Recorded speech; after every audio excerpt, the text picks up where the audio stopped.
Right, so I'm Waleed Saqqaf. I'm the founder of Insureblocks. Insureblocks, as Linda mentioned, is two things. One, we're a podcast. We started off in insurance, but we've gone into many other industries, from pharmaceuticals, supply chain, banking, food and agriculture, you name it. It's a weekly podcast. We've done 94 episodes now, so a lot of use cases. And also, we're a boutique consultancy firm helping companies to become digitally native. So, dear panelists, are you ready? I'm going to ask you first to each introduce yourself and then say one line on what blockchain means to you. You've only got 2 minutes, and I'm going to keep an eye on the time. So, David, we already know who you are, but can you start off saying one line, what does it mean to you? Transformation. Thank you. Stole my word. I think we're done with now. Darren. 6 minutes. Okay, brief introduction. So my name is Darren Oliveiro-Priestnall.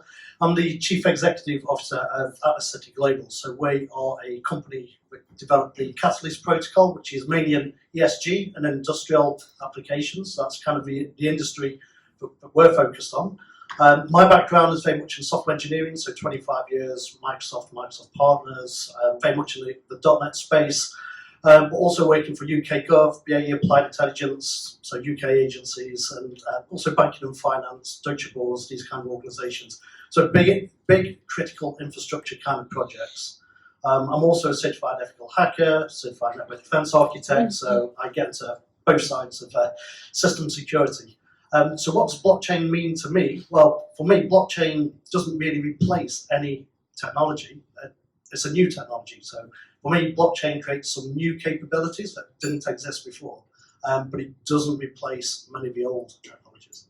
Thank you. Mr. Mark. Yeah, I'm Ken Marke. I'm the former Chief Bullshit Officer at B3I, and Chief Mike Officer.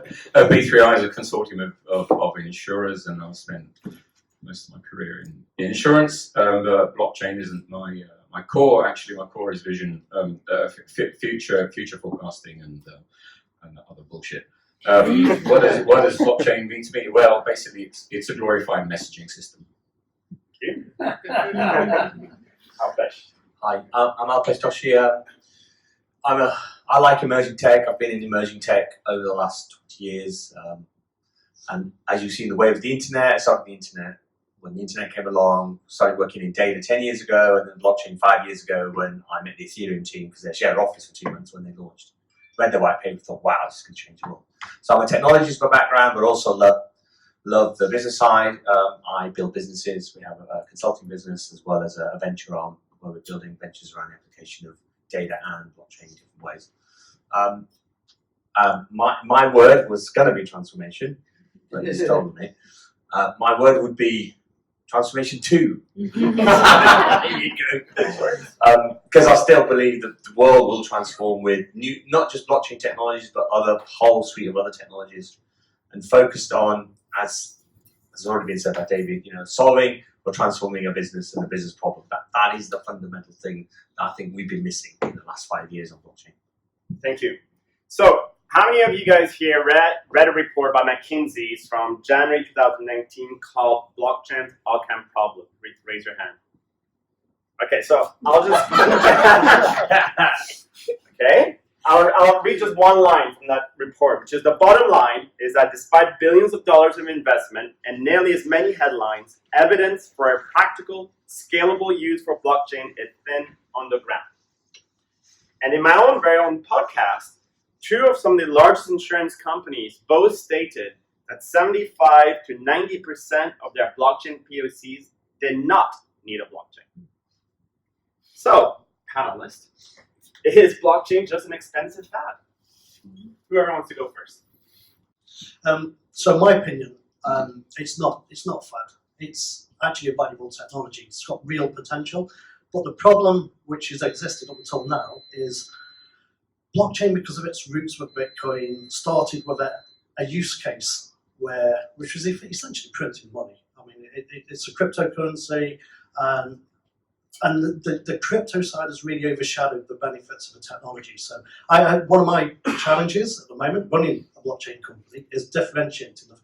Talking about the fact that we build blockchain, we start with a problem, we build a solution to that problem. That's essentially what we do.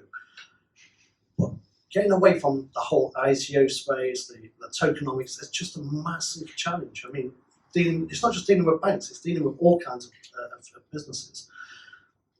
And the crypto side has really overshadowed it. So, yeah, 90% of the solutions out there don't need a blockchain, frankly. There's been so many systems which have been built, more for the access to the finance, the money, the ICO.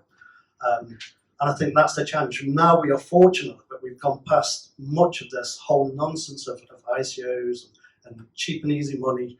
Because the problem is when you start off with the money, you don't need a business case, you don't need customers even. You start off with the sole intention of raising funds, and that's it. We are now at the point where we're going back to actually building proper business cases and solving real problems. Alpesh. Yeah, for me, I mean, what I've seen over the last 5 years around blockchain is the challenge of people are misunderstanding what it is for a start. That has been the biggest problem.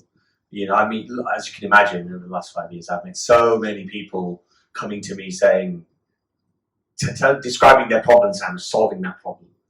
And being a technologist by background and, you know, worked in business in financial services and banking, the domain of problems blockchain is suited for is very small.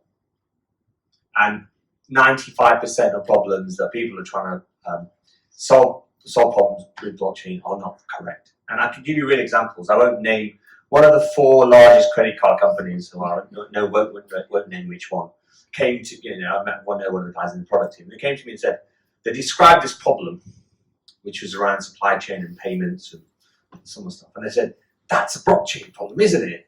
And I said, no, it's not. And they were really disappointed that it wasn't a blockchain problem. And I could name you 50 conversations or more that I've had exactly like that. And one of my things is, I'm too honest. I'll say, look, I could have taken their money and built some stuff and built it for them. I'm just too honest. And I say, look, that's not a blockchain problem. You can solve it in a different way. And the best way to solve it is not using blockchain, because it's not the right way to use the technology. And that is the biggest gap that I see all the time. The fact that people do not understand what blockchain is, and therefore the perception in the head of what the pieces are and how it works are formulated in a particular way that says that's a blockchain problem. And unfortunately, we're still fighting that. We're fighting that in every market you go into. And I agree with you, you know, if you start working on a business problem, work on it from there and build a solution set that solves that problem, nobody needs to know blockchain exists in that problem, in that solution. They don't need to know.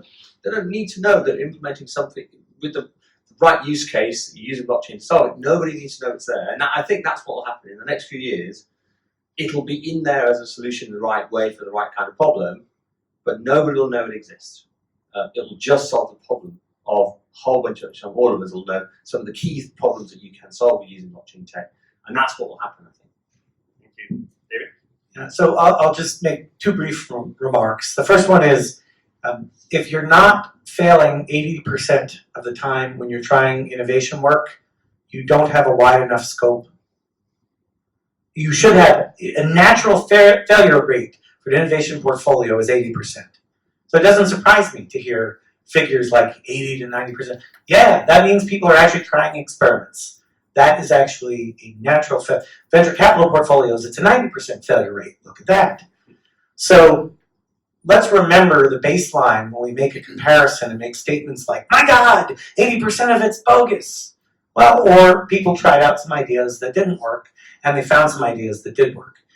I remember in 2000, no one would possibly have imagined that a natural use case for mobile internet would be allowing a stranger to come stay in your own house for a week. In fact, mobile internet was so unreliable back in 2000 that it was completely useless. And yet, now we have Airbnb. Right? So let's just remember that 80% is a natural failure rate and go from there. The other thing that I will violently agree with is that blockchain is mostly not good for a lot of things. Or to put it another way, in chapter 3 of the book, we say, assume that you shouldn't use a blockchain, but here are the conditions under which you should. We call it the Oxford Blockchain Strategy Framework that Melton DeMuro came up with. Boom, boom. Right? Start with the assumption that, make the argument. Why is DLT a superior solution? I'm a database programmer by training. I would argue it's not quite just a messaging system. It's also a database that has a lot of features to it. But yeah, it's not magic. It's not a silver bullet. It's not a Harry Potter's wand. So just to build on that, because out of those two insurance companies, who said 75-90% of their POCs did not need a blockchain, they've actually increased their investments in blockchain. So they're continuing in investigation. Now, you, the audience, are being very nice and quiet, which is nice, but if you hear things coming from me or from the panelists, you disagree, call us, as Ken would say, bullshit, and challenge us, okay? Feel free to jump in and ask a question, okay? So this is as much your show as it is ours. Now, so if it isn't a fad, can you please give me some real-life examples of how it is being used, how it's answering a business problem, and I'm not interested in the POC. There's 10 million POCs that comes out every day.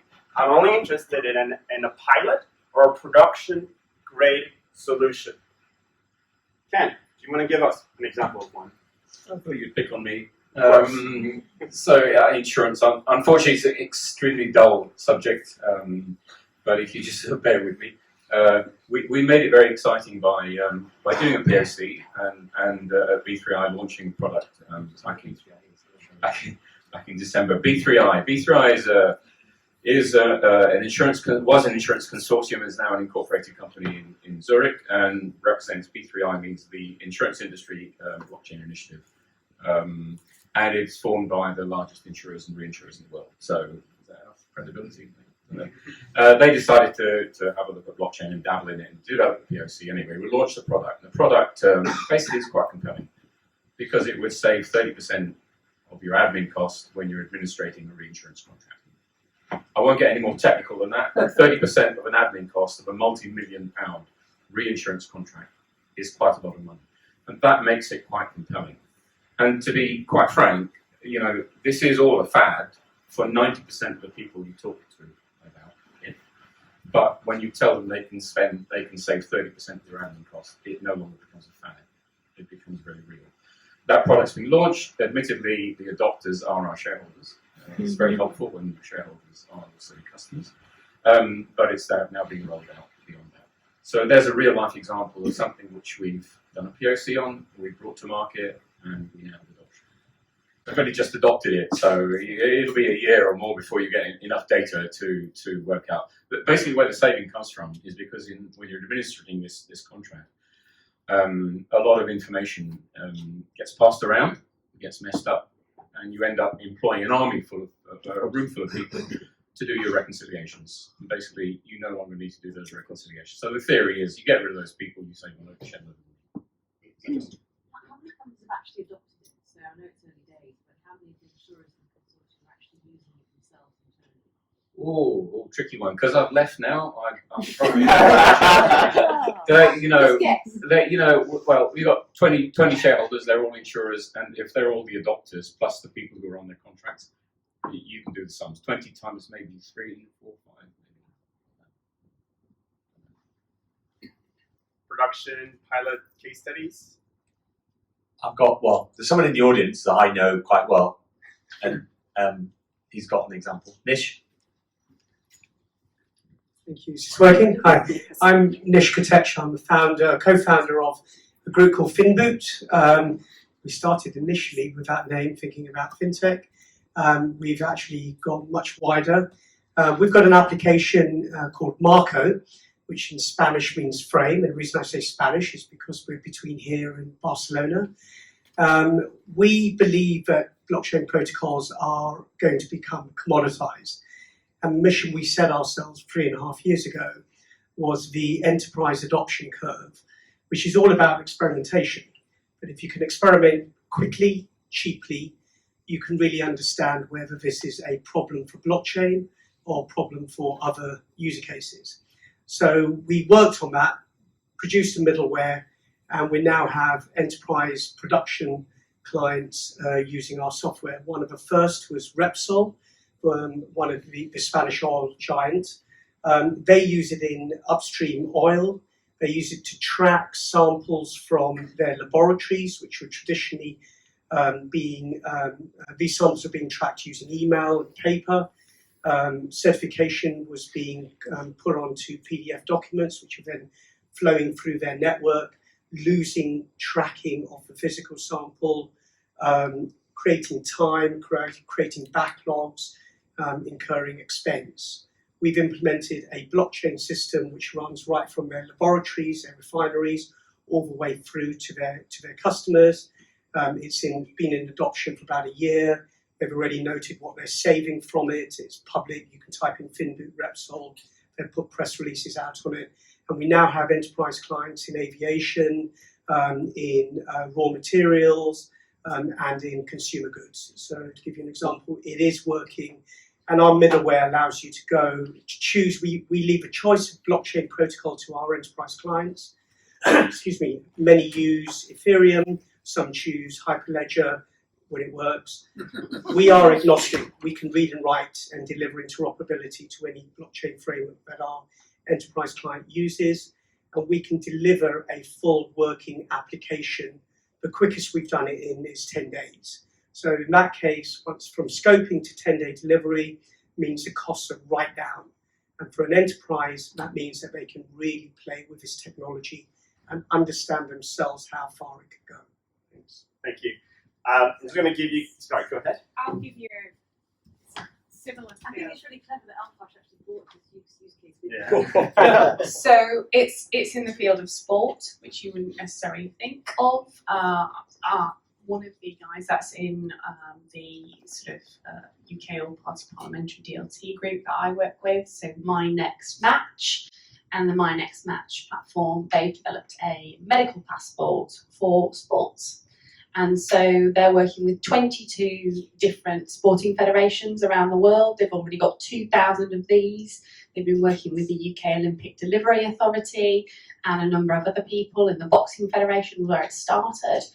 You've got a former Olympic athlete behind it, Tessa Sanderson behind it, and they are developing a really sweet solution to literally take the data. So if you move from one sport to the other, or you want to transfer from club to club, getting your medical details across borders and following you around when you go and do your testing and your data for competition is really important. We know there's lots of flaws in that, there's lots of human error, and they have got a nice sweet solution. It's $3 to set the passport up, and so that is going to massively scale, hopefully for the next sort of Olympics, with the UK behind it.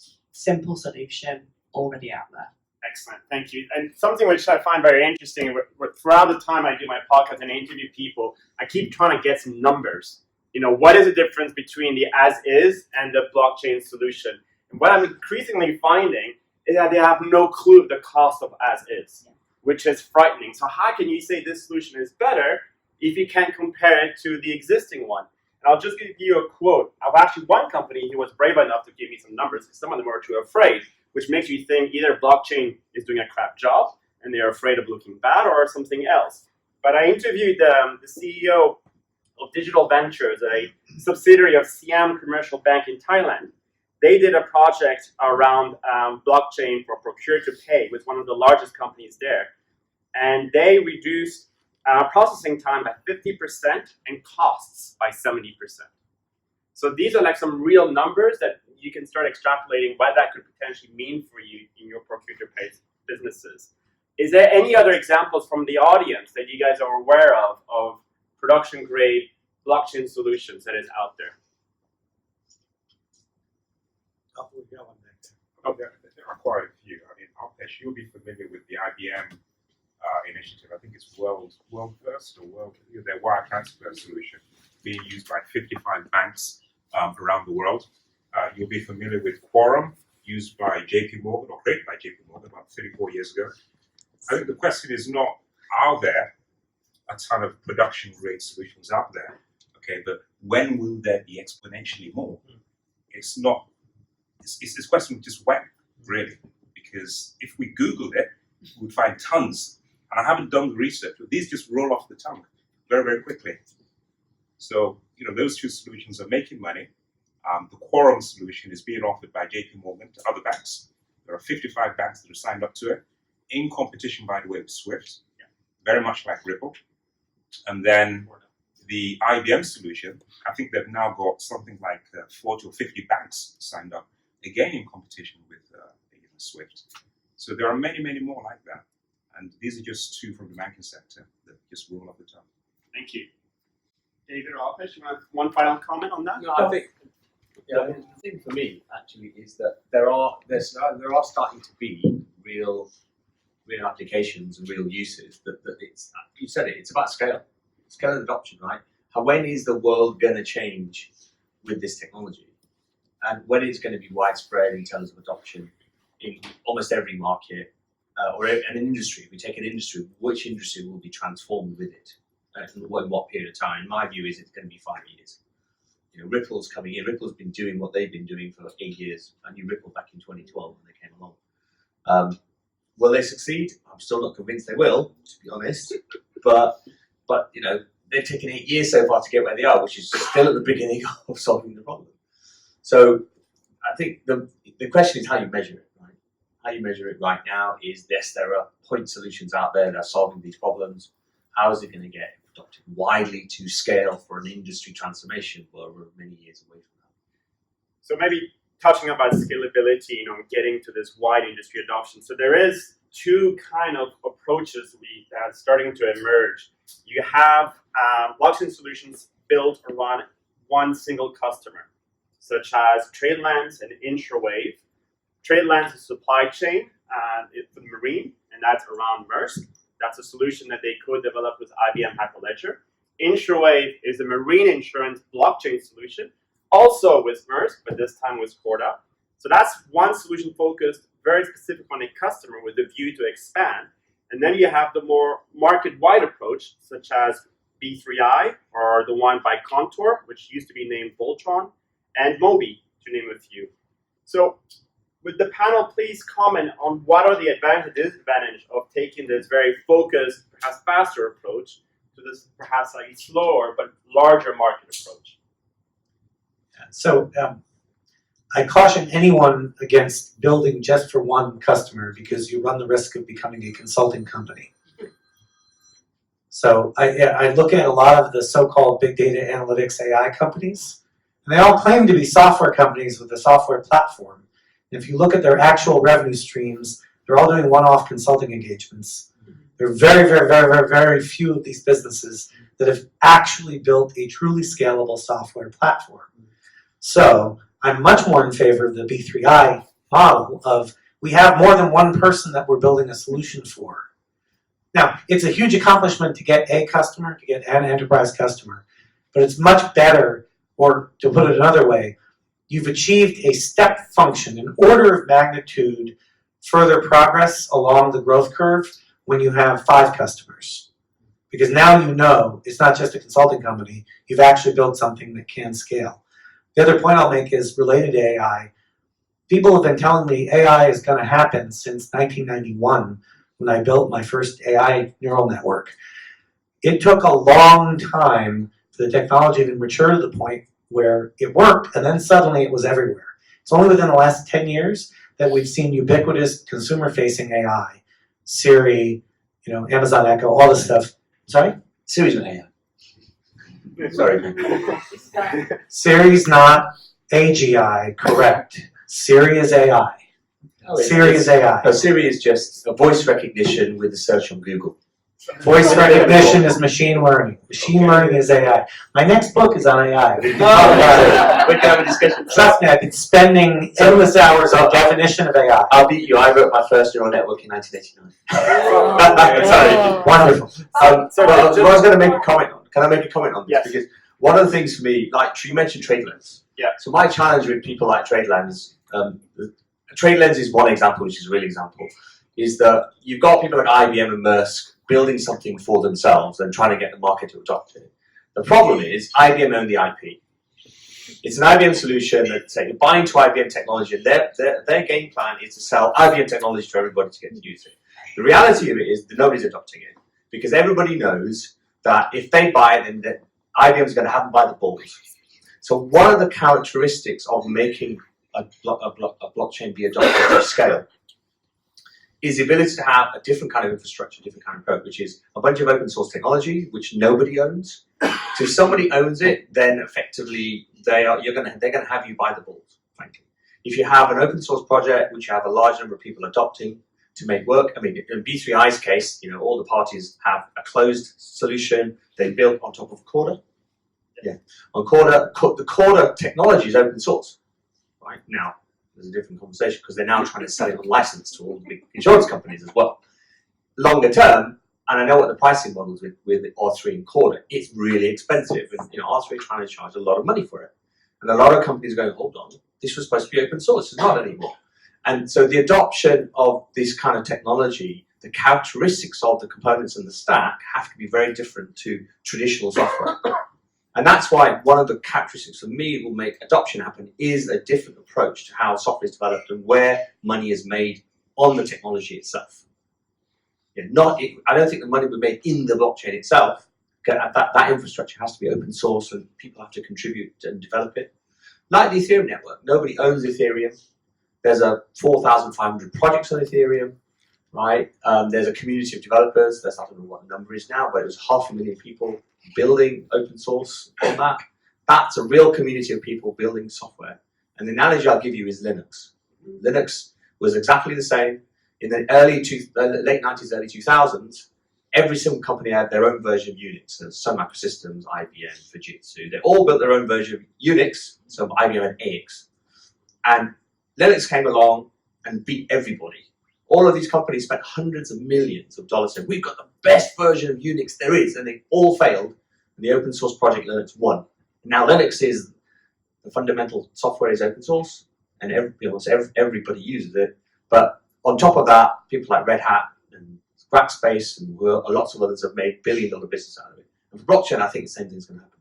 So there's a question of software, but I still want to go back to the point about focusing on a customer or a consortium, because when you look at a consortium, you got to look at what is the minimum size of an ecosystem that you need to launch. So I don't know if you'd like to comment, on what is that minimum, and should you focus on the customer. I just want to one quick comment regarding TradeLens. I mean, it has brought in their competitors, numerous competitors. CMA, CGM have joined because I believe the IP was put to an independent governing body. So there's some interesting models that are being looked at. But Darren? Yeah, there's loads of things going through my mind actually, but single or it depends. I was going to say it depends on the problem you're trying to solve. So there are some problems you can solve when it's a single use, but there isn't probably much sustainability in that. And it's very likely that if you develop something like that, you're going to flog it to a lot of other people. The key is, I think, with blockchain and DLT is it needs a network. And I often think about sort of insurance. The private motor customer, the driver and the insurer was a network of two, so that doesn't really work. So there hasn't been a meaningful use case that's come up with private motor insurance. With reinsurance, it's blindingly obvious. It might be private, but there's a contract between several reinsurers and a broker and an insurer, and it's going to hopefully save you 30% of your admin cost.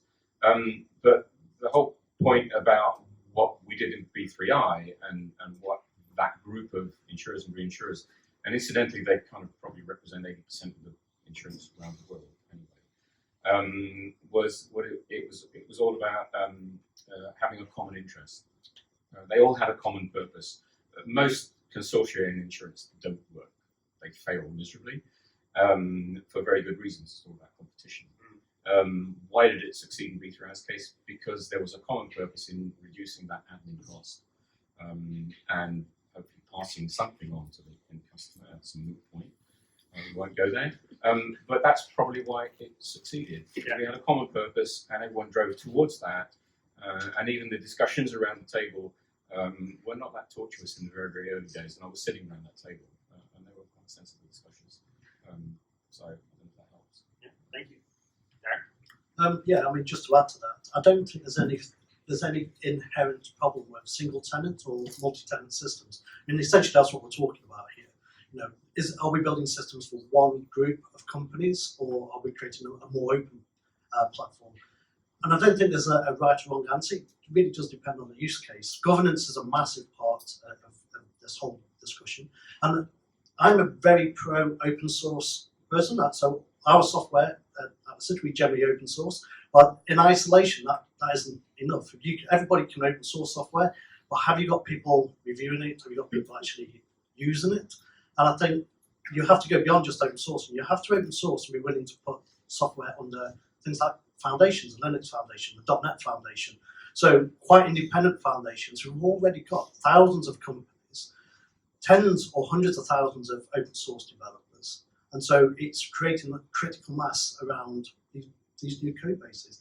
I had a look at the .NET Foundation as an example. I mean, that's got 4,000 companies, I think 40,000 plus active open source developers. It's a huge community. It's not just Microsoft in there. I mean, you have I think Amazon and Google. You've got some big companies and many small companies.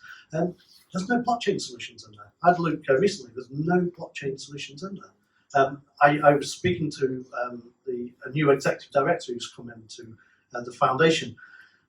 They just don't get it. It's not that they're anti-blockchain. It's just a case of no one's really taken any kind of code base to them, really explain why would this be relevant in the .NET space. But it has to be. It has to be relevant to that space and all spaces. So we have to open source. We've got to engage with these foundations. We've got to look at governance. Great. So let's go to the next question. For blockchain to become mainstream, for it to scale, what are the key barriers that needs to be overcome? Is it the legacy technology? Is it the legacy mindset? Is it the governance? Is it the legal framework? Is it the regulators? What is it? Or is it lack of education? What, in your opinion, is the greatest barrier that needs to be overcome? Okay, I'll start with this one because I'm not going to talk about scale and the kind of things which we all know are very talked about points. For me, there's certain things which cause me a lot of problems. One is actually getting talent, recruiting good engineering talent. We really struggle with that. So getting talent, the environmental issue, it's actually coming up more and more often now. So the environmental, how this technology you're building, how green and sustainable is it? There's a misconception that blockchain is inherently always going to be inefficient and environmentally negative. Well, actually, that's not really true. For instance, time slicing. So if I spin up nodes, if I spin up a virtual machine in Azure, it's typically on and maybe being used 1 or 2% of the time. It's idle most of the time. That's not very environmentally friendly. In a distributed network, I'm necessarily sending transactions. It might run on a number of nodes. But if you design a network in a particular way, you can actually really optimize the kind of compute and storage across the whole network. It's just an engineering challenge. You've got to think a little bit differently because it is a distributed network. So the environmental thing, and for me personally, the biggest bugbear of all is the problem of new blockchains requiring new programming languages, new design frameworks. There's a lot of .NET developers, a lot of Java developers, a lot of Python developers. These developers need to be able to work with blockchains, they need to be able to build and deploy products quickly. Sometimes do a demonstration and comparing it to cloud. I at Blockchain Live recently, I spun up I wanted to create a new project in the cloud. So Open Visual Studio, from scratch, create a new project, add some functionality, some logins, some features, deploy it, open Firefox, view it. You can do all that in under 2 minutes. And it's because the tooling's there. And it's just such a well-developed framework. Blockchain at the moment is still way back here. It needs to catch up. I would take it up a level. You know, one of the things I run something called if you heard of Techland Advocates, I don't know if you have, it's a non-profit group, and I run the working group of blockchain. And Russ Shaw, who runs Techland Advocates, asked me to run the working group of blockchain. One of the things I've learned over the last, not just last 5 years, but the last 20 years, is unless you have senior stakeholders who understand this stuff, not from a technology perspective, but actually how it could apply to them, and they have some element of an understanding of it, you're never going to get adoption because they're always going to say no because they don't understand it, and because of the crypto thing, it's even more skepticism. So you get a board, or you get a senior exec, or you even get a CIO. The first answer to blockchain is no, because they don't understand it. They don't understand the business value, they don't understand how it can help them, and they frankly haven't got time to figure it out. So until you get senior executives in any organization understanding it sufficiently well to say, okay, go and figure it out, and I'll give you air cover, and I'll give you budget. It doesn't matter if you get it wrong, it doesn't matter if it fails. Go and figure out what our strategy should be. So strategists need to understand how to apply it. Obviously, the CIO, there's all parts of that sort of C-suite have to have some element of understanding. And the analogy is the internet. You know, all of these companies that I'm sure all of you know, they all said the internet, in the web, sorry. Everyone said the web. Why do we use the web? You know, in the mid 90s, late 90s, even up to 2005, 6, 7, 8, 9, 10, people go, why do we need the web? Right? Because the board people didn't understand it. They wouldn't invest in it because they didn't understand the web. The web is everywhere now. Everybody's talking about digital transformation. We've got to do digital transformation. And the blockchain stuff and any emerging tech, it's not just blockchain, any emerging tech, AI is another one. Less senior executives who have the budgets, who can then, at the end of the day, you need money to do it and you need support to do it. If those two things don't happen, nothing is going to happen. Who controls the budgets? Well, the boards of these companies that should be, frankly, thinking a lot more innovatively. And that for me is one of the biggest challenges. And so for me in the TLA working for blockchain, we're forming sub-working groups with senior business executives and trying to educate them in a non-threatening way, in a not looking stupid, that we don't want them to look stupid. They can ask any question they like to help them understand it, and then write papers so they can take it back to their business and share it with their senior executives so that they can understand this and learn about it in a non-threatening way. Hopefully, over time, that will then permeate to actually delivering some of this stuff through. So what role does disruption have to play from people like Libra to get people to focus more on blockchain as a real potential technology? Sorry, is that the right question to be answered? It is actually a good question. I'm going to go with that question because it introduces the only good thing I have to say about Libra, which is that it caused a lot of people in government to take distributed ledger and central bank digital currencies seriously. And now suddenly, Mark Carney's call to action to say we need a federated currency that's not dollar denominated and that's not RMB denominated and it's not controlled by Mark Zuckerberg. And that call to arms actually got some people to listen. And now suddenly I'm personally aware of more than a dozen governments that are launching CBDCs and others are taking a look at it. Are they going to succeed? Do we have interoperability problems that are going to arise? There are all sorts of sort of downstream complexities. But the fact is, Libra caused people to say, hey, wait a minute. Maybe we don't want to give control of our money to Mark Zuckerberg the way we gave control of our media. So yes, Libra was actually a very good thing for that only one reason. Sorry, your question? Yeah, so I was just going to say that the question about, from my own perspective as a commercial product manager, is less about getting the exec to actually understand what Rails things are. They don't care. It's about what's the use case, what's the business proposition that we're solving here.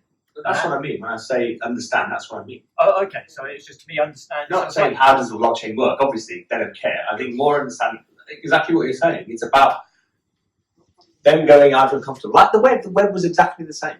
Yeah. They didn't really understand the web, but they didn't need to understand how technically it worked. But it solved the problem. Yeah. And that's what I meant. Sorry, I wasn't clear. I apologize. I'll give you comfort with the fact that I think almost all of the incumbent banks still do not believe in the cloud. Yeah. They insist on on-prem deployments. Absolutely. So cloud is how 20 years? It's 20 years. Cloud is 20 years old. So let's just bear that in mind when we're fighting the fight to educate people about distributed ledger that there's another 10 years potentially before we break through the last resistors. I mean, the beauty of it is, to be honest, is a lot of these are companies that are not going to exist. Yeah. So they're going to get disrupted. We've already seen the fintech, right? We've seen fintech sort of happening. A lot of these companies are not going to exist because they haven't transformed. If you've seen the waves, everybody knows the waves. I'm not going to go through it. Everybody's seen the waves of companies who did, like Kodak. Kodak's the classic example. digital, that's never going to happen, even though they invented it. You know, and there's so many companies are now that's going to happen to over the next 5 to 10 years. So let's look a little bit into the future, because let's also go backwards, because let's remember Amazon in the early 2000s. It was a shitty looking website where you could buy books and that's it.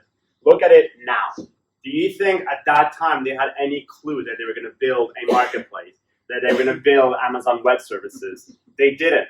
So let's look at blockchain now as being the equivalent of the shitty looking Amazon site as it was in the early 2000s.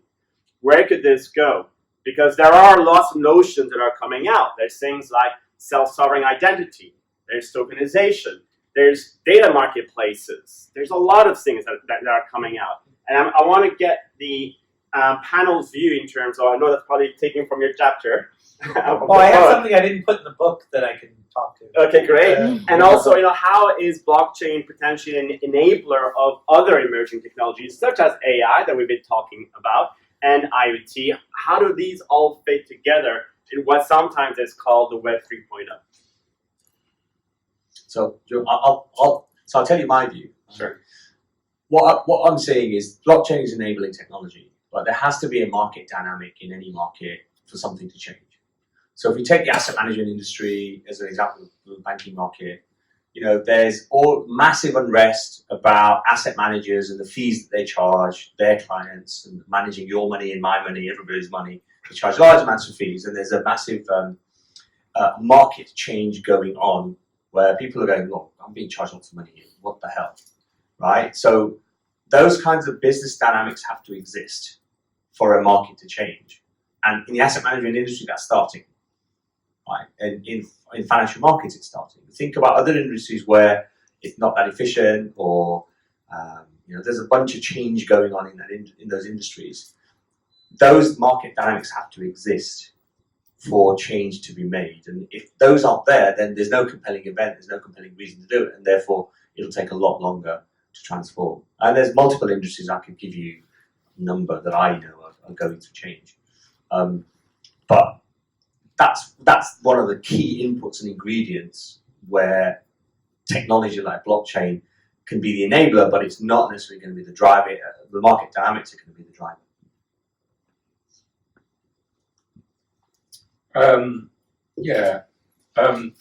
The insurance value chain, get back to the boring subject of insurance. What's insurance all about? It's about matching risk and capital.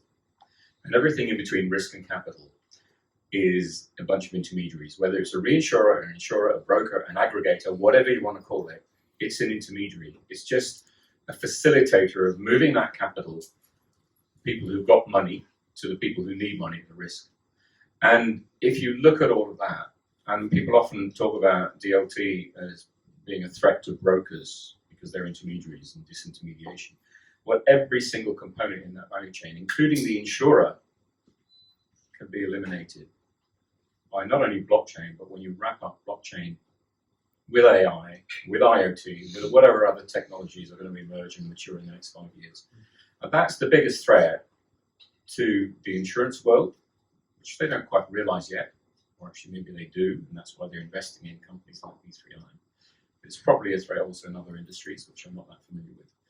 But I think when you wrap up all these technologies, as they start to mature and as they start to work together, there's huge change, transformation, if you want to call it, transformation 2.0, 3.0, whatever, that can happen. Thank you. I'll just add a couple of points. So, tokenization of assets, I think, is going to be huge, personally. Illiquid assets, whether it's buildings, even our own investors, very much in the wine space and also in the olive oil space, they're all over blockchain, because this idea of tokenization is going to be huge. In my opinion, it's going to be huge, particularly in the property space. That's one area. But I was just going to add a point on Web3. I don't know if everybody knows about Web3, but I think decentralized technologies is the missing ingredient in many ways for Web3. We've actually been talking about Web3 for quite a while, but how would you build a Web3 kind of network, kind of environment? For me, not blockchain necessarily in isolation, but blockchain with other technologies such as decentralized file storage, IPFS, these kind of technologies. Because if you look at what Web3 actually is, Web3 is, if you look at a web application, it's static content, it's client-side code, it's server-side code, and some data behind that. Actually, all of those are possible today using decentralized file systems, decentralized ledger, so distributed ledger, smart contracts, and of course, client-side code, JavaScript, store that in IPFS. You can actually reconstruct an entire application from today's technologies. At Blockchain Live, we ran a workshop and we took people through how to build Twitter. So everybody there, we took them through, built a complete Twitter platform, just using available technologies today in a fully decentralized way. No servers, there's true serverless code. So I think this Web3 world is now a real possibility, and we're going to start seeing that, new kinds of services. And it's not going to get rid of the Facebooks of this world. That's not the intention of Web3. It's just to change the kind of how they implement their services. So they can provide the algorithms, they can provide the actual technology, but it might run, say, locally or in a decentralized way to protect user data and provide a better service. So I'm going to look a little further out and push our thinking a little further out. And I will make the claim that blockchain holds the potential to help solve the global resource scarcity problem by serving as a distributed ledger for the space mining rights for the asteroid belt, leveraging a quantum communication system. Okay, let me break that down for you.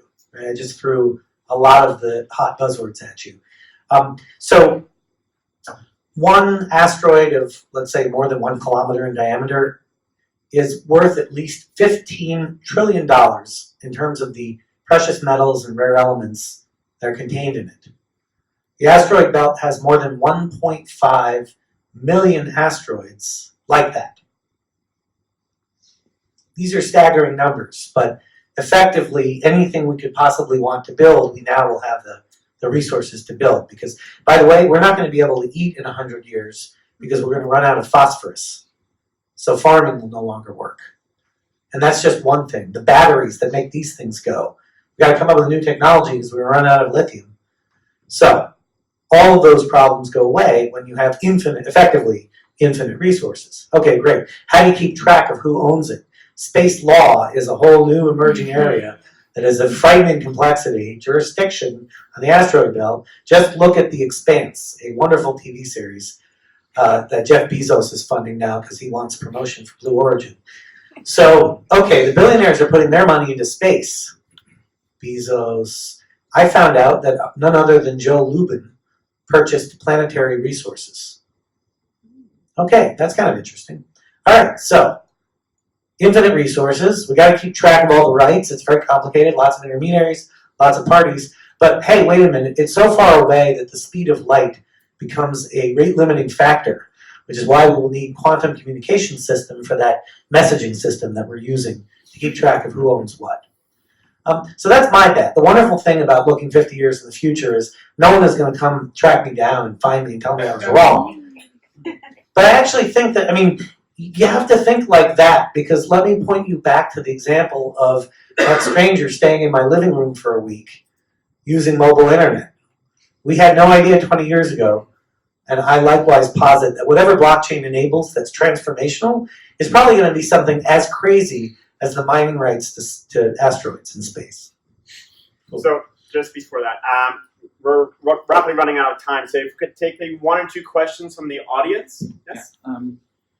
Yes, there's been lots of discussion over the cost-saving aspect of blockchain and efficiency and so on.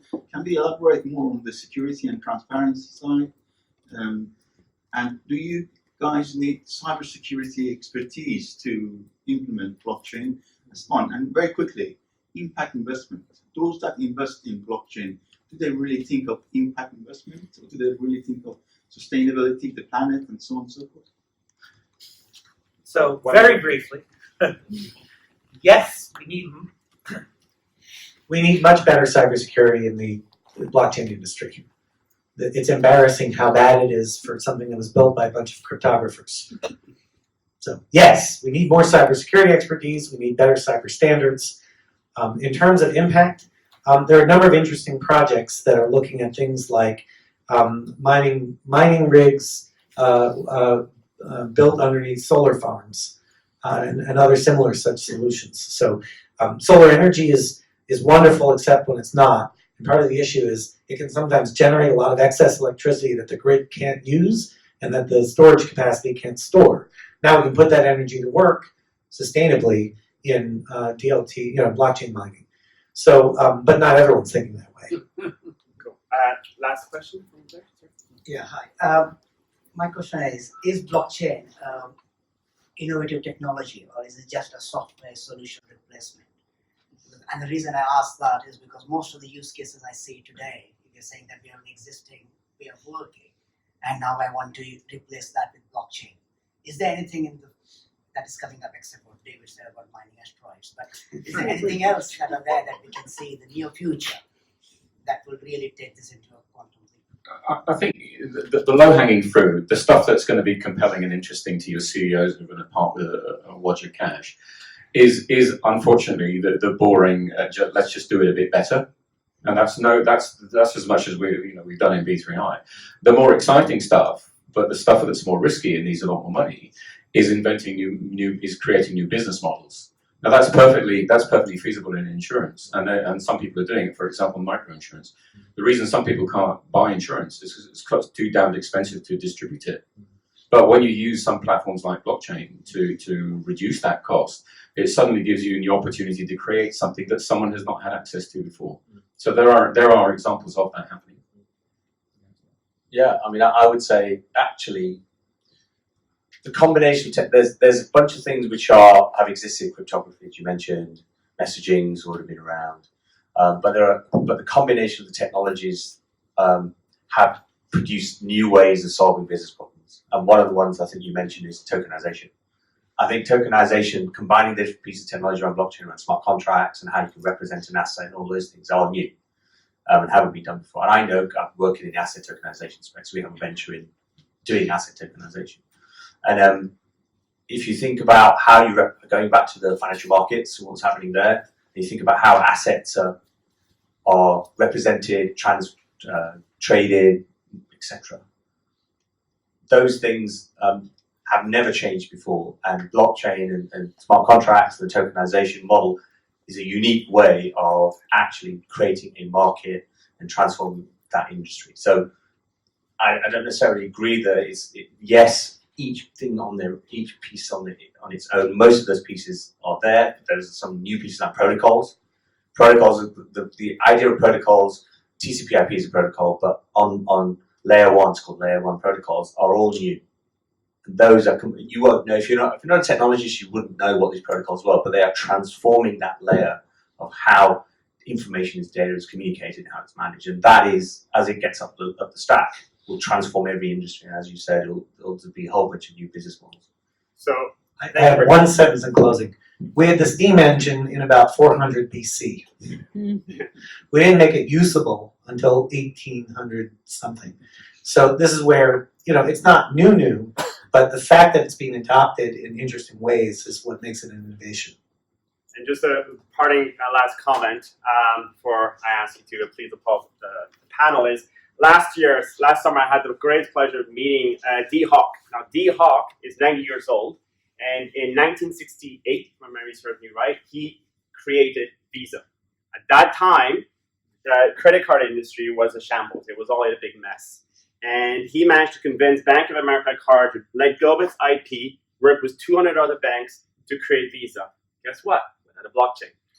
And his framework was, you've got to look at where you were, where you are, where you think you're going, and then you start again.